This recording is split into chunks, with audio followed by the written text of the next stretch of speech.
Добре, няма нищо по-яко от това да разбереш, че за 10 минути снимане още от излизането от хотела микрофона не ти е работил и имам 10 минути суров материал без никакво аудио.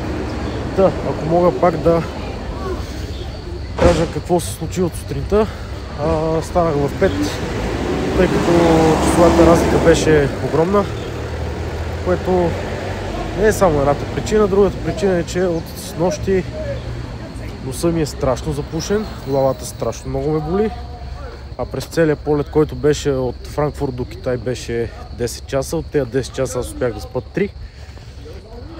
Станах към 5-5:30, разходих се, изчаках до 6:30 закуската, закусих, пих едно кафенце и реших, че ще се върна до една аптека, която снощи видях, но нямах кеш. Исках да плата с WeChat, но по някаква причина някак си ми даде някаква грешка, че уж нямам никакъв баланс, което беше странно. Мислех, че е при мен, банковите сметки са ми заредени по принцип. Още двама човека провериха тази схема, то се оказа, че е просто някаква грешка на QR кода. И така не можах да си купа лекарства. Обаче,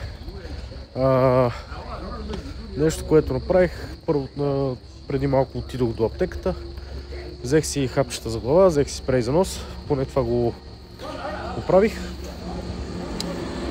И снимах известно време нещата около мене, говорих, ама явно съм говорил на празно, тъй като микрофона ми просто не е работил. Което е тъжно, защото станаха много яки неща. Аз може би ще сложа част от тях, обаче под формата на B-roll, за което се извинявам допълнително. Преди малко отбора на Хонг-Конг тръгна за залата да си направят официалната тренировка. Нашата официална тренировка на отбора е в 1:30. И общо взето това е за сега. Успях да си купа лекарства. Между другото, вчера бабата, която беше в аптеката, ми каза 12 юана само за спрея за нос. Изведнъж днес купувам хапчета за глава и спрей за нос и изведнъж ми казват 90 юана, което не е малко пари. Но здраве да е, ще го прежалим. И това. И после очаквайте просто едно включване от залата. Намираме се в залата, правиме си тренировките. Имаме официална тренировка, зад мен са колегите. Правят тайчи, там е Марио.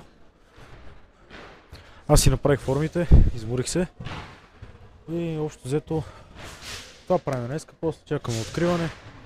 После по хотелите, свободна програма и утре излизаме на килим в 2:30, което е на 17.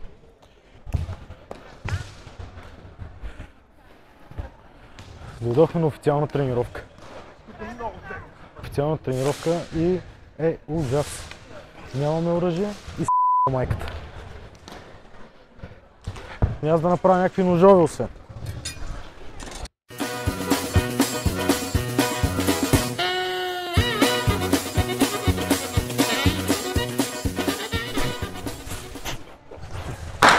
Мамо, какво стана, бе?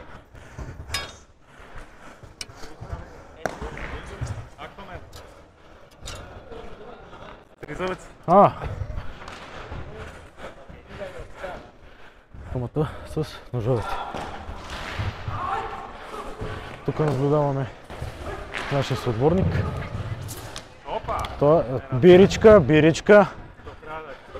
Да.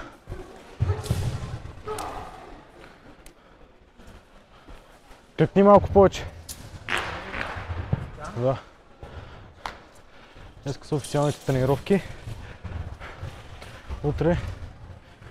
Да, тук съм. Утре излизаме на килим. Общо взето всичко е спокойно, така че няма проблеми. Да, всичко поведнъж. Общо взето това е положението. Няма какво друго да е. Сега ще си направя другите форми и ще дам някакви кадри като бюро.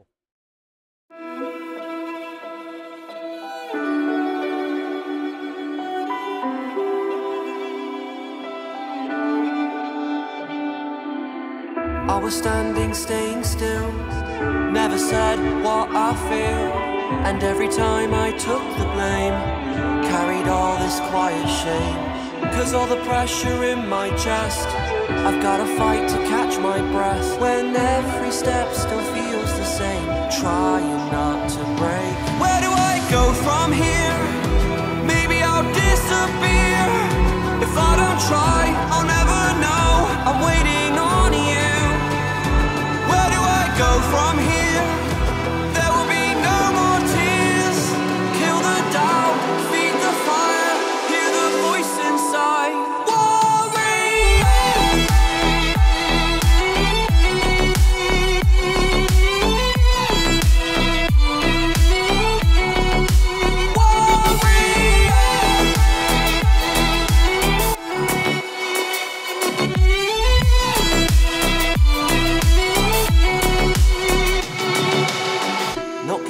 It's my turn this time. They took a shot, now I want mine. You fall, I rise, I take the wheel. So this is how it feels. Where do I go from here? Maybe I'll disappear if I don't try.